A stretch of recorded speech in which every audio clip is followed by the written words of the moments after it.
Hey guys, Doug Hare here. Welcome back to my channel. Is Highlander 2 the worst sequel ever? Keep watching to find out.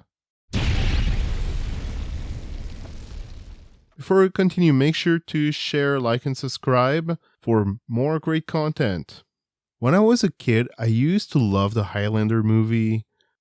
I used to watch the TV show all the time, and like even the animated show. That was really cool to watch. But I've never actually seen the second Highlander.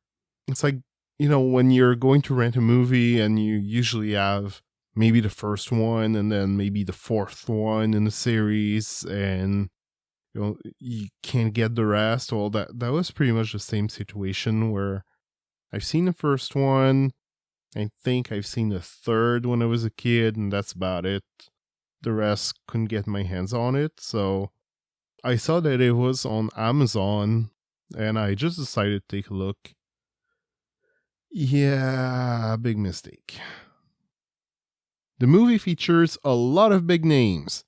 We have Christopher Lambert coming back as the Highlander, and Sean Connery returning as Ramirez. I know, he died in the first movie. How is he still alive? There's also Virginia Madsen as Louise. I don't know about you, but I recognize her from the movie Candyman, which I'll be reviewing at some point, by the way. I've already learned the whole intro music on the guitar, so I'm planning on do a recording of that. So, anyway, I hope you'll enjoy it when it's going to be ready.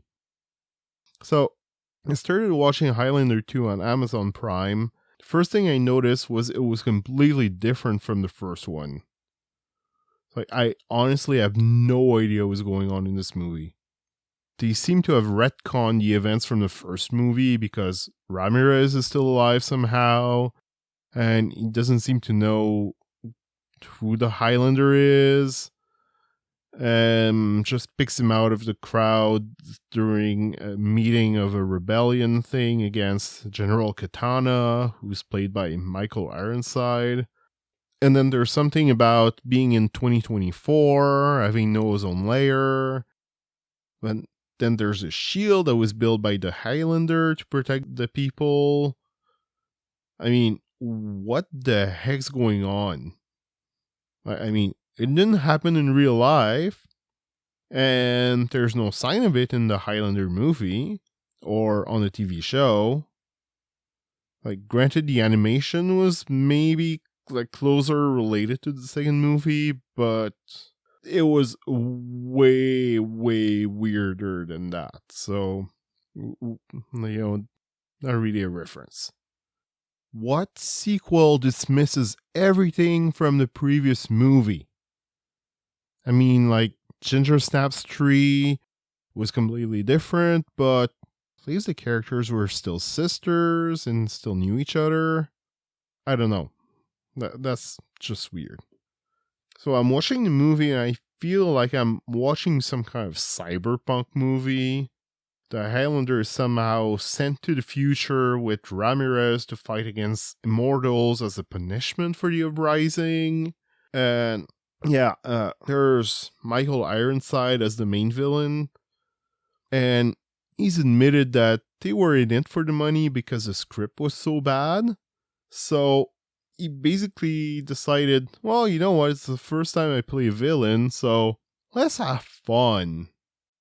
General Katana goes to the future himself, and he takes control of a subway train, and he just pushes it to its fastest. Oh, and there's like this little bit that makes me think of Back to the Future. I'm just expecting the whole train go whoosh. And he's so over the top, it's not even funny. But the fact that they wiped out any reference to the first movie is just a big slap on the face for anybody who's watched the first movie and really loved it. Honestly, couldn't watch the whole movie because it was so offensive that they just dismissed the whole first movie. So, Yeah, and I even read that in the theatrical release, it was something about immortals were actually aliens. Like, what were they thinking? It's like, oh, yeah.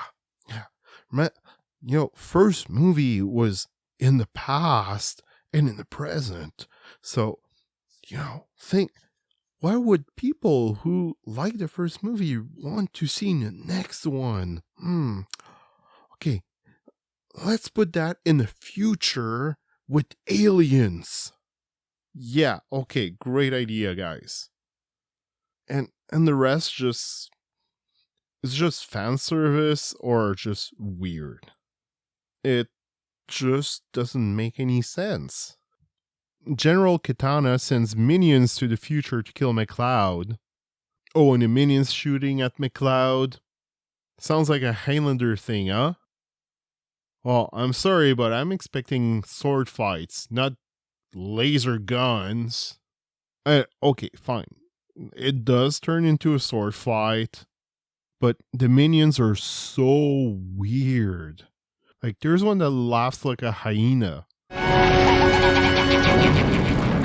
Oh, yeah, and there's this weird scene after the quickening, and the Highlander just yells Ramirez's name, and Ramirez just appears in the middle of a Hamlet play.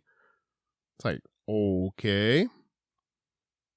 And, for some reason, the Highlander knew enough technology to create this electromagnetic shield to protect the planet.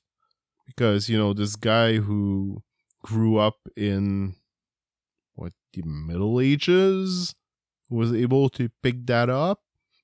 But then Ramirez appears and doesn't even know what a car is. So much for the horse and cart. So, what's going on there?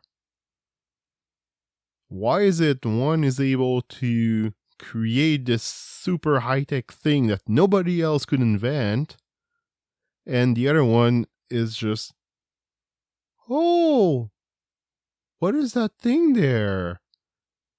Oh, wow, I've never seen that before. Okay, really?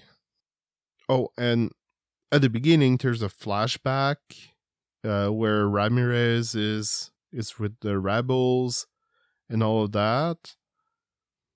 And they clearly have guns. So there's some level of technology there that he should have known. But somehow he's the Ramirez from the first movie, essentially. Yeah, I don't know. Like I said, nothing makes sense about this movie. Maybe what's actually going on in there is that Ramirez is actually dead, and he's just a mental projection from McCloud, because you know how the Immortals absorb something from the other ones in there. And then the events of the movie, they happen, and then you get at the ozone layer crap, and it's just like, yeah, it just doesn't make any sense. And the movie had such horrible reviews, and the fans were so mad about this one that there's actually people who said that Highlander 3 should have been called Highlander 3 The Apology. I mean, it's right. It's such a horrible sequel. And you know what? It's not even a surprise after hearing that all of the other movies just, second movie didn't happen. There you go. Problem solved. Yeah. It's that bad. And the whole thing in there is, why are there firefights and all that? I'm watching the Highlander for the sword fights. That's the whole thing about the first movie. It's they were chopping each other's head off, with a sword. Why are they using guns? And it just feels like such a cyberpunk movie. Nothing to do with the first one. It's like they just bought this cyberpunk thriller thing and just said, okay, well, let's make it about Highlander. So, if you're a Highlander fan, I would recommend that you not watch this movie. But, you could watch the TV shows. They're really good. The animated show was awesome. It was more of a mystical thing compared to the movies. Because, they were chopping each other's head off and then taking the power that the other one had. So they were getting some kind of magical powers. I mean, that was weird, but really cool. Anyway, if you can watch those, they're awesome. Especially compared to that one that was a real snooze fest. So, anyways, just not my cup of tea. I'm not even sure I'll be able to finish watching it because it's just so bad. I would rather watch anything else, like, quite honestly. Well, anyway, I hope you guys enjoyed this video. If you did, make sure to share, like, and subscribe. Until next time, ciao guys!